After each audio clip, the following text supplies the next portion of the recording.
Good morning, everyone, and welcome to our Acorn University for August. Today I am so happy because we have Heather Turner with us, and she is going to go over all kinds of social media ads and give us her opinions on those and give us all kinds of information. And she has some strong opinions, and I am very glad to hear them. So as you guys all know, as we're going through the course of the webinar, please type your questions into the GoToMeeting panel, and I will hold the questions for Heather to answer. And I know we've got a lot to cover, so we're going to go ahead and just jump right in. Go right ahead, Heather. All right, thank you, Annie. And thank you, everybody, for attending. So today we're going to be talking about online marketing for bed and breakfast, and it's primarily going to be social media. There's a couple of other things I'm just going to touch on because they do encompass a bit more than just the regular Google pay-per-click advertising, for example.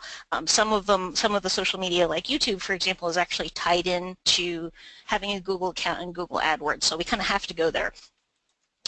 Now, social media is a really interesting thing in my eyes because it's great for advertising, it's great for branding, but if you're going to advertise on it, you really need to track your return on the time that you put into creating these ads and realistically track the return on your investment. And my apologies, I've got a puppy in the background, and they say, you know, always make sure you have to turn everything off, but you can't turn off dogs.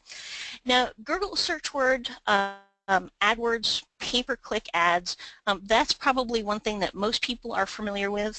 I know that Acorn is planning on doing fairly soon, I hope, a seminar in itself of Google AdWords because that in itself is a whole hour-plus discussion. So I'm just going to touch on it here.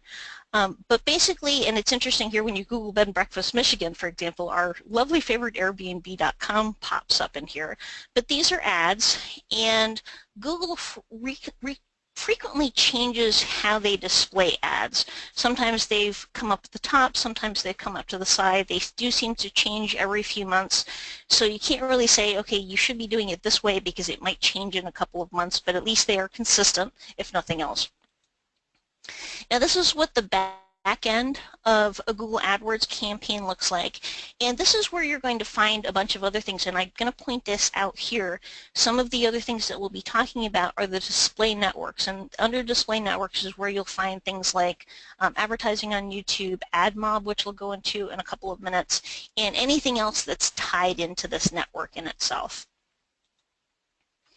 Now, Google display ads are those ads that might pop up on other websites, and you can track them by ads on Google. They are things that I know that some larger B&Bs, and unfortunately I don't have any statistics on smaller B&Bs, but some of the larger B&Bs out there have gotten fairly good return on their investment dollars by using Google display ads, and specifically targeting what sites that they list on. There's a huge variety of websites out there that list Google display ads. When you go into the back end of the display ad sections, they'll actually let you target which sites you want to have them listed on. Some sites, for example, a very highly traveled website like Travel and Leisure, for example, that has Google display ads, their cost obviously is going to be a lot more than on a smaller targeted website. And when you start getting into any kind of advertising online, whether it's Google pay-per-click ads, whether it's social media ads, one of the very first things you really want to do is figure out who your target market is. So as a B&B, are you pet friendly, for example? You know, because that's definitely niche advertising, and as a niche advertiser, you want to go out and specifically not basically throw your advertising at a wall, kind of like taking a bucket of paint and throwing it at a wall, but you want to figure out, okay, I'm pet friendly, so perhaps I should go and advertise on pet friendly sites. And a lot of people that advertise don't really think about drilling down that specifically. So find some things about your B&B that are particular to you, that are unique to you, and just start Googling things that are relevant to your business, for example. If you have a very Art Deco type of B&B, for example, just put into Google search Art Deco lodging, for example, or just Art Deco travel, and find out where some of those sites come up on the top of Google search and investigate whether you can advertise on them. Now mobile ads, these are also tied into Google AdWords. Because mobile is so huge and it's continuing to grow by leaps and bounds almost daily, mobile ads advertising can be a very, very cost-effective way of reaching out to targeted consumers.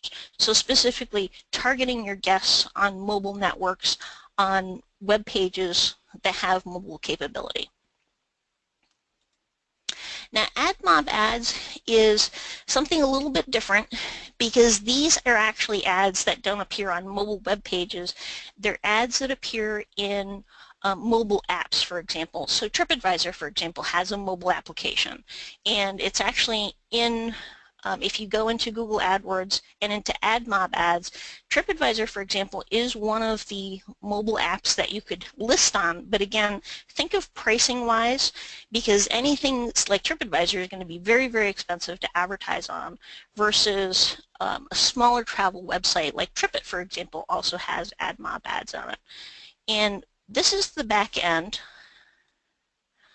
of this, and you can search for applications, for example. So travel, for example, brings up, 23,000 plus mobile applications that you can advertise on.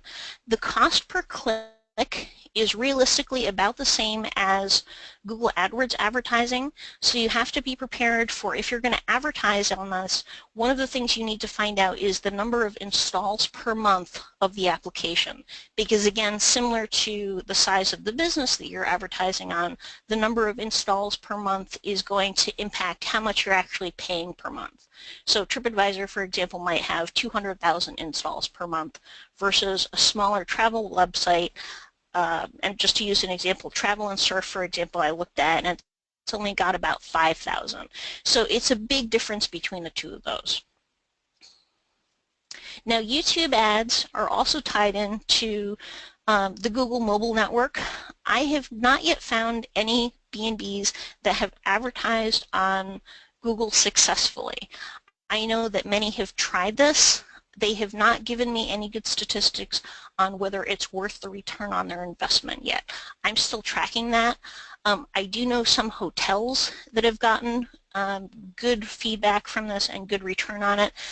The only time they've actually gotten a good return on this, though, is kind of a flip side, is they've offered a deep, deep discount on it. So yes, they've gotten business from it, but they've gotten it from sort of like their Groupon mentality. So it's not, it might be something to investigate, but again, I don't have any statistics on whether this has been worthwhile or not. And Annie, do we have any questions so far? No questions yet. Okay. Now I'll go back here for a minute. YouTube ads, this is the small ad that will appear. And this is the bigger ads that are available. They also have an advertising choice that is available that will run for longer videos, for example. So if there's an hour-long video, you'll get a pop-up, sort of like a mini commercial if you're watching TV, that will appear in the middle of the video, right in the middle of it. Okay, now these are Bing ads, and I'll be honest, I think Bing gets kind of a bad rap. There are an awful lot of people that use Bing for search, and I've done Bing ads, and while they're similar to Google ads because they work on a pay-per-click basis, I have actually found that they're a bit more cost-effective just because there doesn't seem to be that many more advertisers competing for that bed and breakfast niche marketing or the lodging niche marketing. So you're actually going to be paying less for Bing ads than you're going to be paying for Google AdWords because, again, there's just less people competing for that marketing space and that marketing dollar. And this is what the back end of Bing ads look for. All of these things, when you set up ads in any of these networks, they're very, very user-friendly. Honestly, just like when a new social media platform comes out, I go into most of these and I try to break them, and if I can't break them, you can't break them. That's the way I look at it. They're very, very easy. They walk you through every step of the way to do this. They say, click here for the next thing, and you can go back and forth because if you enter one thing and you make a mistake, you always have the ability to go back and edit what you've done, and in the vast majority majority of places for ads, you can pause the ad and then you can edit it midstream as well, or you can cancel it. Not on all of them, but on the vast majority of them. So what I would recommend for all of these, including all of the social media ones that we'll go over, if you're interested in advertising on any of these platforms, go in, set the account up. All of them do not require you to enter credit card information until the very last step before you run your ads. So you actually can go in, get comfortable with what the back ends of what all of these look like, what your ads will look like, what all the different options are. Because realistically, to set up a Twitter ad account, for example, if I was to walk you through showing all of this, would take half an hour to do that. But you can actually realistically go in yourself and look at all of the ad options and just see what the pricing will be, because they will give you an estimate of how much your ads cost. Just go in and look at what all these options do. Okay, and again, this is a back end of the Bing processing. It's a little bit different from Google AdWords, but you can enter keywords, you can research keywords as well. You can also research the keywords. Bing has a tool where you can research competition's keywords, similar to what AdWords has.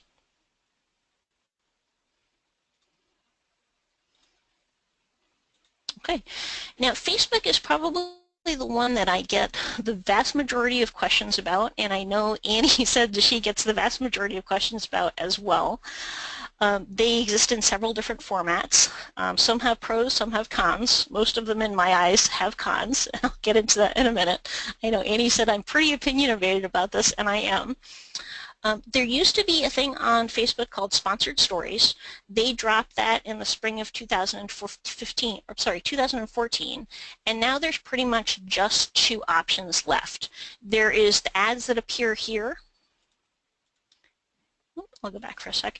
And then the ads that appear in the middle, those are sponsored or promoted posts. Now, I'll be completely honest, and this is where my opinion about Facebook ads come in. I have run hundreds and hundreds of Facebook ads for companies.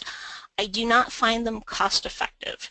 And the reason being, you might get a lot of likes on them, you might get a lot of comments on them, but Facebook, when you set up a Facebook ad, gives you all of these statistics about, I want to target women between the ages of 25 and 60 that live in Boston, that are college educated, that like cats, that like Travel and Leisure magazine. And the fact is, you might get a lot of clicks on the ad, you might get a lot of likes on it, you might get a lot of comments, but when you actually look at the likes and the comments and you go over and you look at the profiles of the vast majority of the people that have interacted with your ad, they are not your target market. So basically, you know, you're wasting money on something, especially if you're not getting bookings from this or you're not getting return on your investment from it. I don't discourage people from running Facebook ads. What I would say is, don't expect a lot realistically from it, because in all of these ads I have run, and I'm very good at running these ads, you do not get a lot of return on your investment from this. Now, when you do go in to run an ad, it gives you all of these different options. Facebook owns Instagram, so if you do decide to advertise on Instagram, you will need to moderate that through Facebook's ad manager, and I'll go into that in a couple of minutes. But this is where the back end of the ad manager looks like. So you can have increased engagement if you have applications. I don't think most B&Bs do have applications, but I know a few that do. Promote your page, boost posts, send people to your website. And again, this is really important. If you are going to run Facebook ads, don't necessarily rely on the analytics that Facebook is going to give you. Rely on A, the actual bookings you get, and B, make sure you have a Google Analytics account set up and track those actual clicks. Because you may not get bookings, but if you are getting click-throughs to the website, and again, look at your bounce rates for this, you want to make sure that they're actually matching up. There might be some differentiation, but you want to make sure that you're actually getting people clicking through to this. Now, just like any social media that you're putting out there, if you're going to pay for advertising on a Google ad, and you're going to say we are running a romantic special offer for Valentine's Day, for example, and you have it on a specific page on your website, make sure that your ad directs specifically to that specific page and not to your home page, because you will have a very high bounce rate even if people do click through, because honestly people are lazy and they don't want to look. Make them go exactly where you want to direct them to. Okay. Now this is some statistics about what they say you can get for ads, and I just put this in here for example. And this is an estimated daily reach, and this ad campaign, for example, is just a test one that I did up for a demonstration. And this particular Facebook page only has about 365 likes. So your estimated daily reach is really going to be dependent on how many likes you have on your Facebook page already. And realistically, not just how many likes, but how much feedback you're going to get from this is going to be dependent on if you've already paid for Facebook likes and they're non-relevant likes, this number is going to be hugely inflated, but you're not necessarily going to get the return on your investment for it. If the likes that you've gotten on your Facebook page are all organic likes, so you sent people to your Facebook page from email marketing, from your email signature, from your website, for example, you've told people over on the phone, make sure you like us, past guests have come and liked you. That organic marketing for your Facebook page, if you do decide to do boosted posts, are going to give you a much better return on your investment.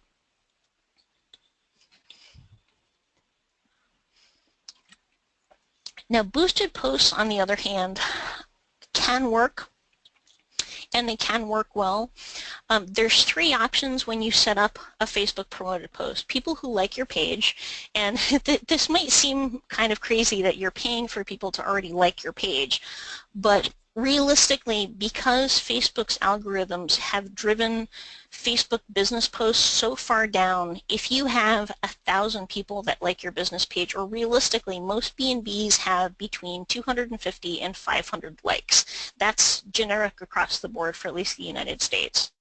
And the average is actually more like 250, is about 2 to 3% of those people that have already liked the page are actually even seeing your posts at all. So you probably don't want to do this because you're paying for people that have already liked the page. And if you don't have a huge number that have liked the page, this isn't helping you.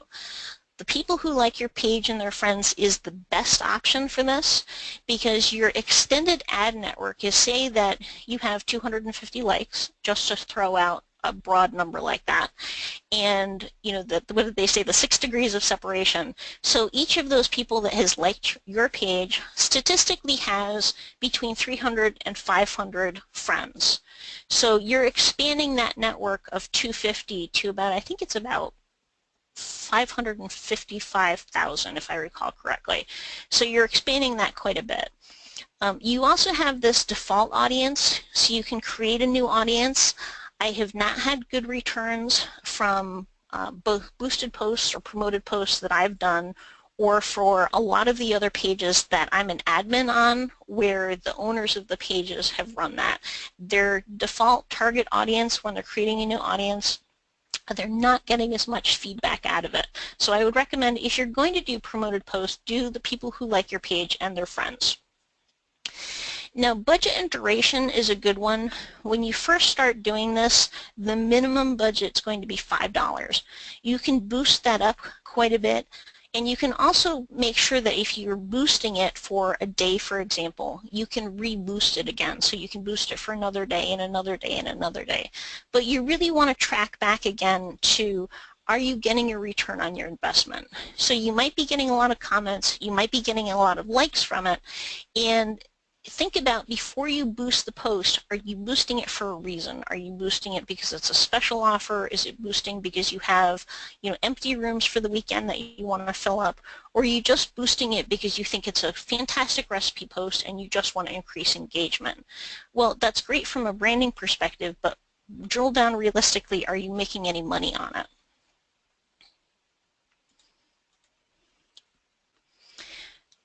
Now, do I have any questions, Annie?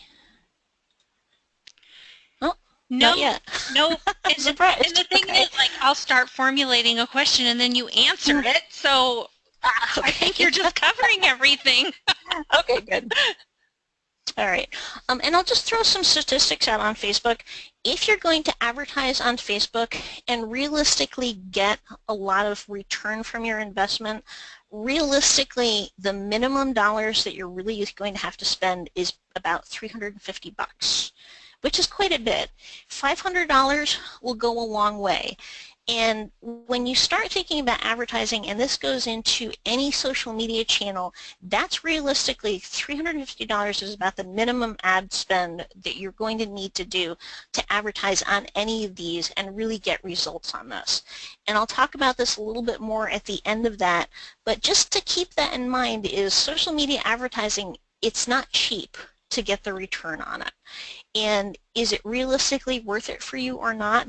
That's a question only you yourselves can answer because it depends on your marketing budget. It depends on, how much your overhead is. I mean, I know people that, they have B&B room rates at $199 a month and their operating costs are 40%, so they've got a little bit more leeway versus a bigger place that might have a higher operating cost or a smaller place that has a larger operating cost. There's so many variables involved in that, and only you basically can use a calculator and figure out, okay, if I'm going to spend $350 or $500 on advertising, how many bookings do I need to get out of this?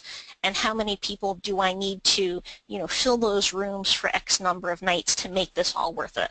And that's kind of the hard and fast rule of this. You need to make sure that you're getting something out of it, because if you're not, it's not worth spending money. You might as well spend the money somewhere else. Now this is what a sponsored post looks like. If you go through your news feed, you might also find sort of statistically that I found, because I spend a lot of time on Facebook, mostly for business, but sometimes I get a little distracted. But mostly I found 1 in every 20 to 25 posts, you'll find a sponsored post. Some people spend, half an hour to 20 minutes scrolling through their Facebook feeds. Some only spend a few minutes on this. I have found that sponsored posts pop up more frequently when people are looking on mobile phones. So when you're designing any type of advertising for this, and especially on a sponsored / boosted post, make sure that the image that you're putting in there to use is going to look good on a mobile format. So you don't want to use something that's an image example that's really tech heavy, but you do want to use a bright, clear image that's going to attract attention, especially thinking about it from the mobile format. Okay, now this is an example of insights, for example. This is my friend Karen over in Hopkins House over in the UK, and she just decided to boost a post just for the heck of it to see what it would do. And this is her normal organic engagement, for example, which isn't bad. And she boosted this for $10 in the UK, for, I guess it's the pound, and I'm not quite sure, but it's a little bit more expensive if I recall correctly. In the US, I think it's about $20 here. And if anybody knows that, feel free to correct me. But as you can see, she had a significant number of extra views. These are paid, and also organic ones, which is kind of interesting. And this was a video. If you're going to do promoted posts, videos actually work very, very well in promoted posts. Video is something that I think that bed and breakfasts don't take nearly as much advantage of as they should. It's very easy to use in this age of a smartphone, and realistically, people think that video has to be expensively produced, and produced by a professional, but nowadays people want those short and sweet segments, so think of it from the perspective, if you went to a local attraction and you just took out your smartphone and did a little video of what was going on, this local concert, for example, or local farmers market, and did a little panoramic surround sound with a little free video clip, and you posted it to Facebook, there's your great promoted post, especially if you want to tie it into, we've got 15 great farmers markets going on this weekend, and by the way, we're offering a special offer on these 2 rooms. Tie it into something that you're going to get a return on. This particular Facebook page, for example, has 971 likes. So if you think about this, this is the regular engagement for this, and look at this return. So promoted boosted posts I think are definitely worth it, but you really have to again think of what you want to get out of it. And I believe there was a question from someone. Annie? That was a question to see if we will have the video up later, and we will. I should have this up by about 1 p.m. Eastern time. So. Okay, great, thank you. Okay. Now if you go back, once you've done a boosted post, you can actually see some more statistics in this. And this, I find this very interesting. Facebook has started out with these emojis now, where you can love a post, you can go wow, you can have a sad thing on it, and so it gives you some more feedback on this. This is important when you go and look at these statistics, because of the 277 likes, 23% for example said wow, or they loved it, 7% said wow. If you just do a promoted post or a boosted / I'm sorry to use them promoted, but promoted is basically a boosted post, and you're likes about this, think of the feedback that you're getting from people. If you have a higher number that love the post, for example, they at least are giving you a little bit more feedback about, wow, that was really interesting. And here's again the wow comment. Now targeting, again, this is the back end, and it lets you edit the promotion midstream. And I mentioned this earlier, is most of the promotions on all of the networks will let you edit it midstream, for example. And it does give you, number of people reached. This is the total ad spend, the total engagements. Now, Instagram advertising is tied into Facebook ads. They are purchased and managed through Facebook's self-serve interface. And I'll go into, let's see, one more time. Okay. In order to connect these, what you have to do is set up an Instagram account first. I'm not personally a big fan of Instagram. My kids love it. My little sister loves it. The millennials love it. If the millennials are your target market, I would investigate advertising on Instagram. I know hotels, for example, have had some great branding feedback from advertising on Instagram. I have not found many that have actually gotten direct bookings from it. So just be cognizant of, if you advertise on Instagram, who specifically, is this going to be your target market, and is this specifically what you want to get out of it? Do you want to be on Instagram to brand your B&B, or do you want to actually get hard and fast cash out of doing it, i.e. bookings? The first step, if you're going to do Instagram, or if you have an Instagram account already, is you're going to log in on your mobile phone and go to this little cog and then go into options, and it'll say switch to business account. Once you've done that, you will be able to connect that into the Facebook advertising. If you don't do that, there's no way of it personally connecting to it in the Facebook Ads Manager. The second thing that you have to do is you have to convert your regular ads account. When you go into regular Facebook advertising, it'll say Ad Manager right down here at the top left-hand side. If you go to business.facebook.com, you can switch that Ad Manager over to Business Manager. And once you do that, here it'll give you the option of adding Instagram to where you're advertising. You won't see that before. Okay. Now there's two different options when you're setting up an Instagram ad. Is one, you can have it in the mobile news feed, the desktop news feed, and these are in Facebook, including Instagram. And just look at, for example, people who match interest, tourism, bed and breakfast, travels or vacations, locations in the United States, age 30 to 65, just as an option. This is how many people on Facebook it'll potentially reach, and this is how many people on Instagram. This is with a daily budget of $5. And think about $5 may not seem like a lot, but depending on how long you're going to have your ad run, that can add up quite quickly. It does give you the option of taking this away. And as you can see, it'll give you a slightly different number advertising on Instagram. And again, this is where I would recommend if you're going to use these, go into the back end of these, change all the options, because it will tell you the statistics, or tell you the statistics that you're supposed to be getting out of this.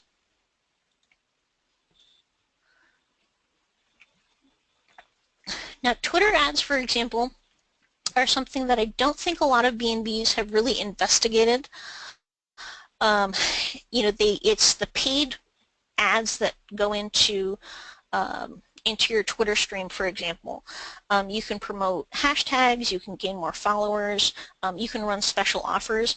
I do know quite a few B&Bs that have run promoted posts or / promoted tweets in Twitter, and they have actually gotten quite a few bookings, especially if they're advertising last-minute openings for the weekend, for example. They just had a bunch of cancellations, so they put an ad in Twitter to put that out there. I personally like Twitter over Facebook because when you target a specific ad audience, they really do promote the ad to your specific target ad audience versus Facebook. Now again, you can have a daily maximum and a daily budget, for example. It'll give you your reach summary, and you have to choose pricing. Twitter's pricing is not based on clicks, they're based on bidding, so it will tell you what the other advertisers are bidding for. And if you enter a number lower than this per website click, it will not let you run the ad. So you at least have to put it in to the minimum. Pacing options is something else that you can set in how often you want it to run, where you want it to run kind of specifically, and then do you want it to run at certain times of day, which is really, really helpful. And I think I missed a slide here, but I'll get back to it in a minute. Pinterest pins are something else. They've fairly recently rolled this out to just about everybody. If you're on Pinterest, you can see this at the bottom, and it'll say promoted pins. Pinterest pins are actually a very, very cost-effective way of advertising, and cost-effective way of advertising to get bookings from this.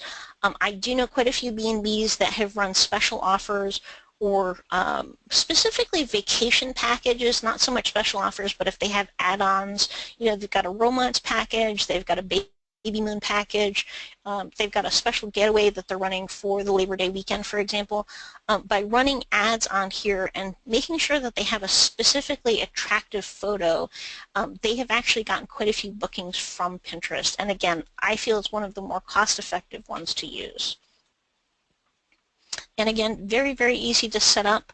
Pinterest advertisings, you do have to have a Pinterest business account. If you've set Pinterest up as a personal account, it's extremely easy to switch it over to a business account. When you're logged in, you'll go up to this little plus sign on the right-hand side, and basically you'll just switch it over to a business account. The major differences between the business account and the personal account are, one, it will give you analytics, which are extremely helpful, and it will let you run advertising. I've been asked by several people if they think Pinterest is going to start to charge for business accounts at some point. I really don't think that they will, because I know that they're getting such great ad revenue from the big businesses doing promoted pins that I don't think that they have any need to do that in the foreseeable future. I hope I'm correct about that, but that's the way that I see this going. It's very, very easy to set up a campaign. I would say Pinterest advertisings are probably the easiest ad to set up out of all of the social media. Okay, you can be specific. This is just a test one that I did for a blog post that I did, and you can specifically put in keywords. You can pick specific languages, specific locations, specific devices, for example. If you do pick specific devices, it will let you pick mobile, and so many people look at Pinterest on a mobile site, it's definitely worth investigating advertising to that mobile specific segment. And then all genders is actually a good one. When Pinterest first started, it was primarily female, but it's now, I think the latest statistics as of last month are now about 20%, no, sorry, 27% are male users. Okay, and this is a little bit, I'm sorry, this is a slide from Twitter to go back a second. And this is actually what I wanted to talk about. Sorry for the flip slides. You can get pretty specific on Twitter, and one of the reasons I like advertising on Twitter is you can actually target a particular following, for example. So you can actually enter TripAdvisor's followers so that the ad will appear to anyone that follows TripAdvisor. Or in this case, just as a test, I put anyone that follows the Culinary Institute of America. So if you had a well-followed competitor in your town or city, for example, you can have your ad appear to the people that follow them. And again, this is another Twitter slide. Sorry, again, there was a duplicate in here. Okay, now this is LinkedIn. LinkedIn has a couple of different things that are available for advertising. LinkedIn ads, a lot like Twitter ads, they offer you a lot of targeting specific things, and the ads that appear to you are very, very specifically targeted. While there are some fake LinkedIn accounts out there, most of the people that put information in LinkedIn are it's true information. Where they're located is true, what companies they belong to is true, their interests are true, the groups they belong to are true. LinkedIn's probably not your typical thing that you would think about as advertising if you were a B&B, but if you were interested in targeting business travelers, or you had meeting space, for example, you have a dining room that perhaps you want to make some extra money on, it's worthwhile investigating LinkedIn. And realistically, I like LinkedIn from the fact that you can target it to a specific company, for example. So if you were located in New London, New Hampshire, for example, and you had a local business company that had a lot of people coming in and out, for example, that were salespeople that were visiting from all over the country, maybe a Mass Mutual, for example, that had a lot of visitors from other financial institutions that were coming for business meetings, and you wanted to target that audience, you could specifically target your ads to people that only worked at Mass Mutual in a certain specific targeted area. So you can really, really drill down for that. This is fairly new, the sponsored content. And I'll go back here, for example. This is traditionally, LinkedIn has always had advertising on the right-hand side. This sponsored content is fairly new. It's kind of following in the footsteps of Facebook's sponsored/promoted posts. And when you set up their campaign manager, is what they call their ad center, is you can select which one you want. And their ad in the back end, very, very user-friendly. And if you have updates, for example, again, you can specifically pitch which update, and this is in relativity to if you have a Facebook, or I'm sorry, a LinkedIn business page. Just to get off topic for a second, most B&Bs are eligible to have a LinkedIn business page. It doesn't cost anything. You do have to have it tied to an email account through your domain name. So if you had the Jane Doe Inn, you would have to have innkeeper@JaneDoeInn would be connected to it. I'd really recommend setting up a LinkedIn business page, even if you're not going to use it. You can post updates on it. It takes about 10 or 15 minutes to set up, but it's very, very good for search engine optimization. And once you've set it up, you can basically, set it and forget it. But if you do want to use it for advertising, when you put a post in there, then you can use that for an update in which you can sponsor. Now, Reddit ads are something that I would say probably no B&Bs have ever actually thought about. Again, this goes into Instagram a bit, into Reddit ads, and the people that use Reddit are primarily male. They're primarily in the tech industries, but if that is your target market and you want to try to attract that crowd, Reddit can actually be an extremely cost-effective way of advertising. Their ads are, I hate to say it, but they're kind of dirt cheap. Okay, Yelp ads, while not technically social media, I've gotten a huge amount of questions, so I wanted to throw this one in there.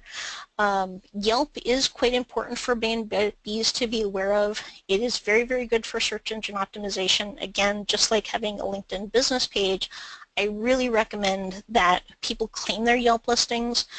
I'm not a big fan of buying the Yelp ads. It is expensive. Statistically, they're about 3 times the ad price of a Google pay-per-click ad, and they have not found that they have gotten return on the investment from them. If you do compete with cost per click ads, the default though is usually set to $3 as the minimum for your campaign. You can adjust that though. So if you are going to experiment with this, that would be the one that I'd experiment with. Yelp Ad does have other advertising mediums. They have a book now button you can basically buy through them. There's a bunch of other ad options in there, but I'll just touch on this one because this is the one I get the most questions about. Annie, do I have any questions? No questions. I hope I'm keeping either people entertained or they're extremely bored by now, and if so, I'm very sorry. I don't have time to ask questions because I'm taking notes so quickly. You're doing great. Okay. A few of the other types of ads are in-game ads. So there's a lot of different online gaming communities out there, Sword and Sorcery, I guess Dungeons and Dragons. Am I dating myself when I say that? But there's a huge ad network out there just for in-game ads. Again, they can be cost effective, but again, you might want to think about, is this your target market? Well, they could, depending on where you're located. If you're in the Midwest, for example, they've actually found a higher statistic of people that are in good jobs, that are paid well, that are in their mid-30s to mid-50s, are actually, they're gamers. Whether they're travelers or not, that I can't address, but I do know that technically they could be a target market. Retargeting ads, Google Remarketing, just to give it kind of a perspective, if you're on Facebook and you've been looking for a car, for example, on cars.com or AutoTrader, for example, and you log back into Facebook or you're already logged into Facebook, and you'll see an ad showing up that says, buy this Volvo XC90 at cars.com, that's a retargeting ad. So anytime you've gone to another site and you see these little ads that follow you, you might have been on Amazon, for example, looking at baby clothes, and those little ads kind of stalk you around the web. Those are retargeting ads. Okay. Now, as I mentioned in the beginning, you really need to figure out what you want out of this. Are you going for it for branding only? Are you doing it to get bookings? What long-term do you want to get out of that? And this is the most important thing if you're going to spend money on any kind of online advertising, is what is your end game behind this? So set an ad budget, determine who your target market is, and if you are going to advertise online, there's some things that you want to think about. Is if you want to advertise for Valentine's Day, for example, and you're going to advertise with a Facebook promoted post, you're going to want to think of how much time do people generally plan in advance when they're going to book Valentine's Day plans. Valentine's Day plans a lot of time can be last minute. So you have the, the guilty husband or guilty boyfriend saying, geez, I didn't do anything for my girlfriend or spouse for Valentine's Day, maybe I should book a getaway last minute, usually 2 to 3 days in advance. They usually don't wait till the very, very last minute, but sometimes they do. So make sure when you start thinking about this, look at your holidays, look at your promotions, and then track back and think in your past history. So Valentine's Day, for example, when did you first start getting bookings for this? And make your advertising plans part of that. Determine your target market and make sure it's worth it. And I would really put down on paper, what is your time worth, your ROTR, return on time investment? How long is it going to take you to set up the ad? How long is it going to take you to monitor the ad? How long is it going to take you to track the ad results? And how much actual physical money are you going to spend on this? Because don't just say your return on your investment is 20 bucks. Put that ROTI, that return on time investment, into your time and say, well, my time was worth $60 an hour. This took me overall over an hour to set up. So that ad actually cost you technically $80, not 20. Make sure you build that into your marketing because that's hugely important. The two other things that I really want to focus on here is use the networks you already have a good base on. Because if you have a great following on Facebook, for example, then use Facebook. If you have a great following on Twitter, then use Twitter. If you're just setting up a Twitter account to run ads on it, don't do that. The same thing with Facebook. If you only have 50 likes on Facebook, 50 fans on Facebook, you're not going to get a return on your investment.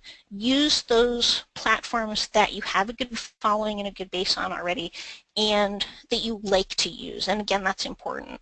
And while this isn't tied in specifically to social media marketing, my personal feeling about this is most social media marketing from a bed and breakfast cost perspective and the budgets that most people have for marketing, probably the majority of it is not worth it.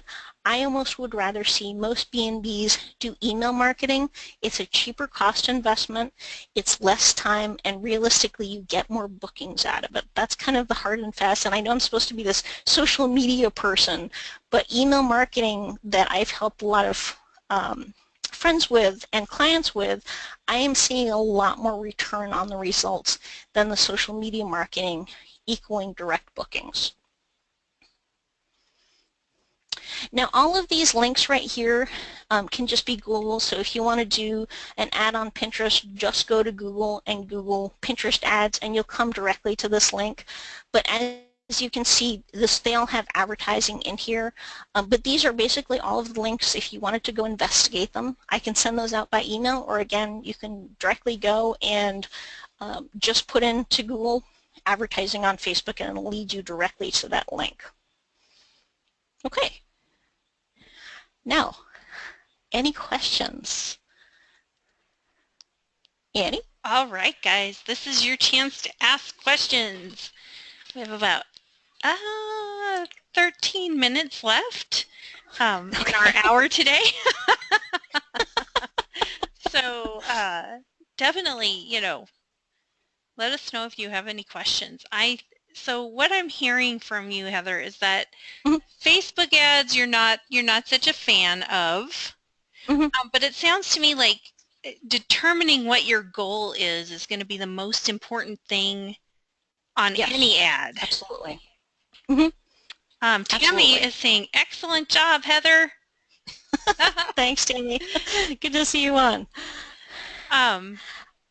I definitely, I think I mentioned this to you before, I do think that Facebook ads, just from watching the Google Analytics rather than the Facebook Insights,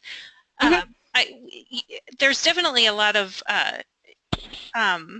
click-through to the website, but that doesn't necessarily translate to bookings. So it can really boost your Google Analytics visits. And maybe the hope is that that will keep you in mind for people.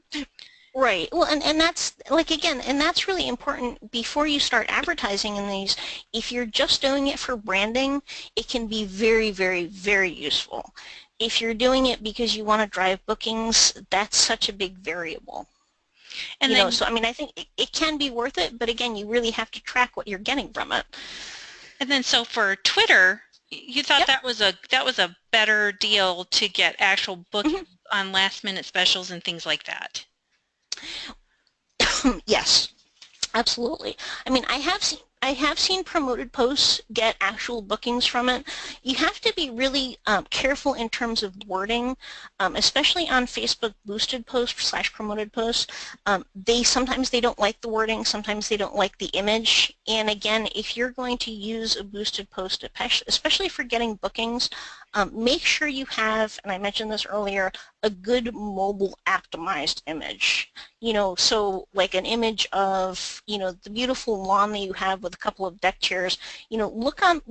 Add it to your Facebook page if it's not already. I mean, realistically, the best way to do this, because you can pick in your Facebook advertising which photos you already have in your image directory or your image albums that you want to use for this, or you can upload new ones. A great way to look at this is go on your mobile phone, go on your Facebook business page, scroll through your albums and kind of bookmark which of those images really pops out at you, because it may pop out at you on a big screen. I mean, I've got a huge computer screen, and what looks beautiful on my big screen, you really can't see detail on it, on a little mobile. And that's probably one of the most important things, even over wording on there, to go into Facebook regular posts, and this seems to help in Facebook promoted posts as well. Asking a question with a question mark and putting exclamation marks seems to help with Facebook algorithms a little bit as well. Oh wow, that's awesome to hear. That's something that is unexpected. I would not have even considered that. I do know that I've had some frustration with boosted posts on Facebook because they somehow are able to tell how many words you have on an image, and if they think you have more than 20% words versus image, they will reject your post. Yes.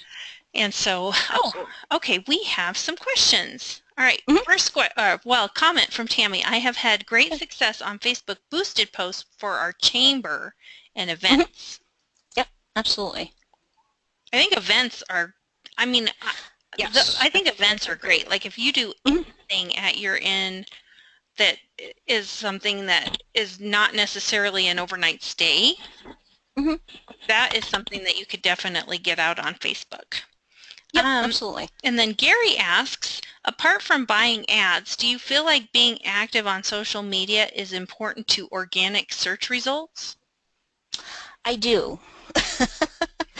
And I'll give that with a caveat in that Facebook, for example, Google loves its own stuff. Google and Facebook don't really get along, so Google knows you have a Facebook page. It will bring it up generally pretty high in search results, but Google really can't see Facebook content. So directly it's not helping your search results or your search engine optimization results, with the exception of the fact that Google recognizes that you have a Facebook page. Bing and Facebook get along much better because Bing maps are what's incorporated into your Facebook page, and occasionally I've seen Facebook posts show up in organic Google search, but I've seen them show up a lot more often in Bing search. So maybe less important for Google, more important for Bing. Twitter, for example, because they've reconnected what they call the Twitter fire hose, it does impact search engine optimization. Yelp is super important for SEO. Pinterest, for example, I've seen a huge, I'd say, boost in Pinterest search engine optimization in the last couple of years, because a couple of years ago, if you searched for something like wedding hairstyles, for example, Pinterest wasn't even in the radar. Now, depending on what your search capability are, it's showing up on the first page of Google image search and Google regular text search. It's really going to depend on, your usage. It's going to depend on how much work you put into it. So is it important to be active for organic search results? I would say yes. I mean, from a branding and reputation management perspective too, when you Google your bed and breakfast, look at where your placement is. Depending on what you're advertising on, Expedia might come up at the top, and then because it's a paid ad, depending on where their ad placement is on any certain given week, hopefully your website main address will come up directly after that. Generally your Facebook page will come up, or your Yelp page, or your TripAdvisor page, depending on content and reviews generally, and whether on Yelp, for example, you optimize the content or not. But from a reputation management statistic, you want the first page of Google search and Bing search to be all about you. So if you have a Twitter account that's active, for example, it's going to show up generally on the page 1 of Google versus page 5 of Google. Let's see here. I hope that answered the question. Tammy's saying, Heather, I have seen Twitter posts on Google search. Have you seen this? Yes.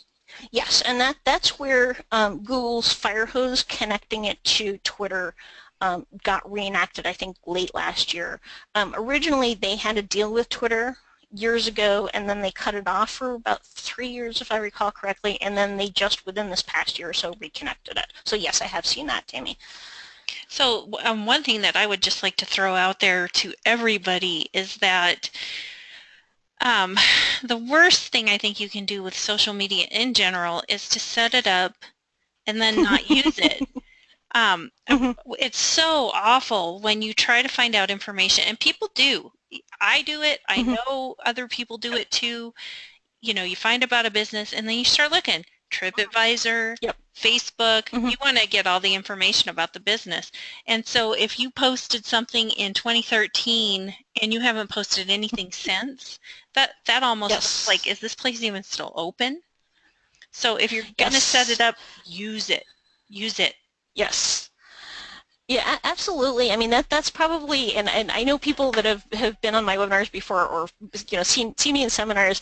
They know that's a personal pet peeve. Like if you have a website and you have all these social media links, you have your Twitter account you set up, you never posted on this. Why are you advertising it? It just, from a marketing perspective and a guest perspective, looking at it, it looks sloppy and it doesn't look good. If you have a Facebook page, for example, and you don't want to take the time to post on it anymore, then take it offline. Don't delete the page. You can do what's called unpublishing it and take the link off of your website. But again, don't advertise it. I mean, who knows, in 2 years you might decide to go back and revisit Facebook again. But don't link them. If you have a Twitter account and you're not going to use it, then just don't link it from your website, for example. Yes, absolutely. I think that's kind of, I know it's something I always bring up. I know it's something you always bring up. Don't, Yep. don't let that stuff languish. Just, Yes. even if you Absolutely. only are posting once a week, just Mhm. something to show people I'm open, I'm here, Yep. I'm not closed, I haven't Mhm. disappeared. I have seen Yep. some really great postings from Mhm. B&Bs that are closed seasonally. They're Yeah. closed because they're in Maine and there's just, nobody Right. wants to go to Maine in January. But they're Right. posting, Mhm. look at, here's the snow, but spring is coming, and Mhm. people are interacting with them. So you're Right. staying, and of course we all know with Facebook especially, the more you Mhm. interact with people, the Yeah. more you will show up. So Mhm. if you can get people to look at you, and like Heather said, definitely videos. People Mhm. love videos, They and if do. you can just use your phone and go out and do a quick video of something like that little Mhm. bird post was awesome, Yeah. just Right. cute Right. and Mhm. intriguing and interesting. Yep. Don't be Mhm. afraid of videos. Yep. And just to tap onto that video for a minute, if you do videos, I would recommend, Facebook likes its own videos. You can upload a video directly. Um, I would recommend uploading that image to Google, I'm sorry, to YouTube as well. Facebook at that point, once you've added it, if you read Facebook's terms of service, they own that by then. And if you ever lose your Facebook account, then that video is lost. You'll get a lot more search engine optimization, and you won't get duplicate content because it's video related. It's not text related. But if you upload that content to YouTube on your own YouTube channel, you can brand the YouTube channel, then you can embed the video in your website, you can embed it into your blog, you can pin the video to Pinterest, and you can send it into Facebook, you can send it into Twitter. It's great reusable content, and I love YouTube videos because they're evergreen SEO content, search engine optimization content. The other thing that I would mention about Facebook is a lot of people talk about Facebook fatigue, which means, oh God, I've got to go in and post something to Facebook. Facebook interest lists are huge. The other thing that's very, very helpful is, instead of scheduling posts, which can become a little cumbersome to manage, is use the drafts feature. So go ahead and put together a bunch of content and enter them as drafts posts. So say you have 10 to 20 drafts just in the back end that are evergreen content. They can be posted at any time. This is great for when you do log on Facebook and you go, oh God, I have to post to Facebook again, and you can't think of anything or you can't find anything relevant. Then you can go into your drafts feature and there's 10 to 20 posts that are all ready to go, and then you can just post them, or you can schedule them at that point. I found that that's the easiest and most time-effective way to do it. I definitely agree with that. I know, I mean, I do blogs for a few of our customers, and every now and Mhm. then I'm just like, oh, we've talked about this event every single year for the last 10 years, and like, I'm so tired of talking about this event. Is there something else I can do? And so Right. even for blog writing, I like to, put some drafts out there of things that I have found to be interesting, especially things that are not date specific. Mhm. So like Yeah, I can absolutely. talk about what's going on in New Orleans all the time. There's always something going on in New Orleans, but there may not be something going on every single minute in Broken Bow, Oklahoma, or Mhm. Milan, Ohio. Right. So, Absolutely. definitely, if something pops up in your mind that you want to maybe talk about at some point, just put it out there as a draft and save it. And then you Hmm. can talk about it in, like Heather said, when you're just like, ugh, what am I going to post?